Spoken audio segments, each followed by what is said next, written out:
Yes, I was just questioning with all the advantage of technology now and players starting much younger than before, how come what council not having a true champion like right now? The Tiger did it for a number of years, but we have a lot of players every other tournament, but none seem to be able to sustain it to be. Very good question, sir. Very good question, because you see, it's a very interesting thing how time goes by, and there's a great saying that everything shall pass.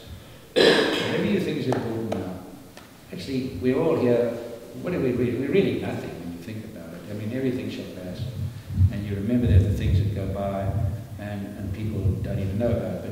But every round of golf I played in my life, I had a ring like that. I had a copper ring which I put on my belt buckle like that. That's how I woke up every day and put it on there. And the reason I did that, because every time I got a golf ball, I put it in this little ring to see if it was round.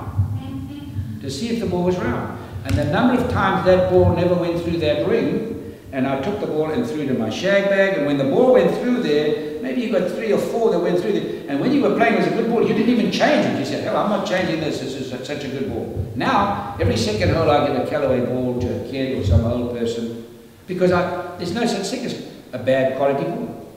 Every single company makes a quality ball.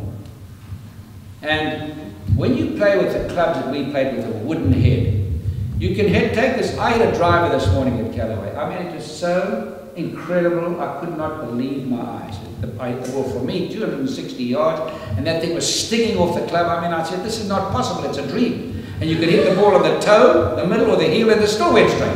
Now, when you play with that damn piece of wood and you hit on the toe, and what I'm telling you now, listen carefully. When you slice a ball now, not for you guys are loyal to yourselves.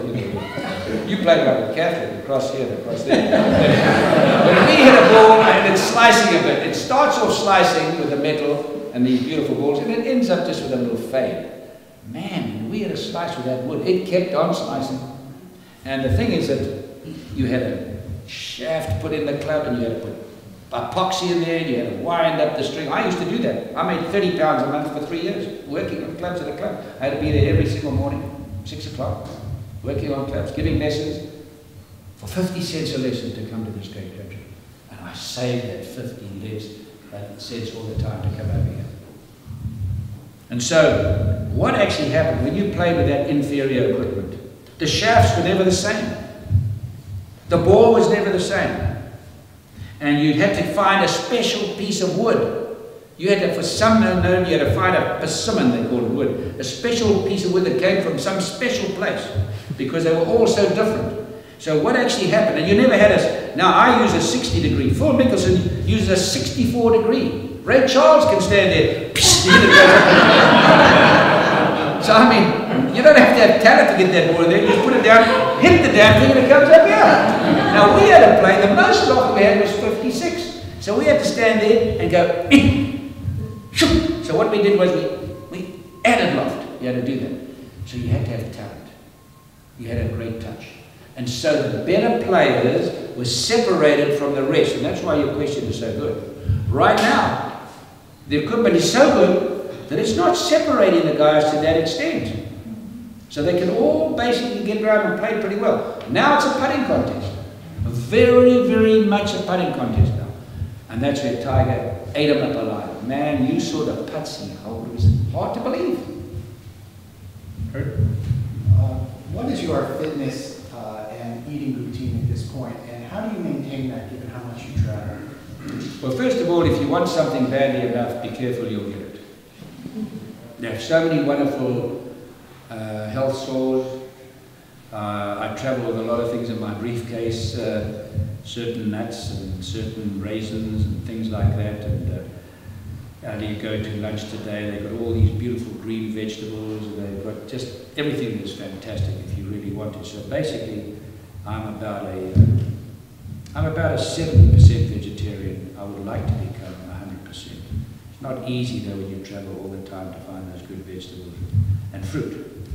So that's basically what I believe. I think when you think that people are taking bacon and putting it in their mouth in the morning, just take a piece of bacon, folks. Just take 2 pieces of bacon tonight when you go home. Let your wives do this. Put it in a glass of hot water, okay? And then tomorrow morning, wake up and go and take that bit of bacon out. First of all, you wouldn't give it to your dog. Secondly, throw the bacon away and see what it looks like. Then take the glass and hold it up to the light, and it's 100% pure fat. So you might as well take butter balls and just put it in your mouth. No wonder we're getting damn cholesterol counts. You know, I go to a doctor here, and I say, what's my cholesterol? He says, well, as long as it's 200, you're okay. I said, Doc, okay, compared to what? I said, in my country, you're dying if you're 200. In China, you are almost dead. China, you know that the average cholesterol in China was 119. The average in America, 219. 100 points different. Strictly the diet. The black people in my country used to have the most incredible blood tests with sugar and cholesterol, way down there. Now they're making a lot of money, getting fat and bad. Wealth breeds bad health. The less you eat, the longer you live. The more fat you put in your body, and the more sugar you put in the body, the fatter you get. The fatter you get, the harder it is to walk, the harder it is to have speed. Man, I'm 77, I can move up, I'm going to chop! Speed! Your size, my age to do that, and I'm going to be quite rude. Listen to this. There are no young kids in this room. Most people my age haven't seen their balls in the last 20 years. I'm sorry to have to say that, but that's a fact. And so, man, I lied. I walk around like this and lying like this. I mean, it's pathetic, man. You go to South Africa, those brothers, man, at 77 are running up mountains and got energy and working hard. It's pathetic. I'm going to put this great country, I'm going to give you a shot. It's got the greatest food in the world, the best farmers in the world, and you're the most undernourished nation on the planet.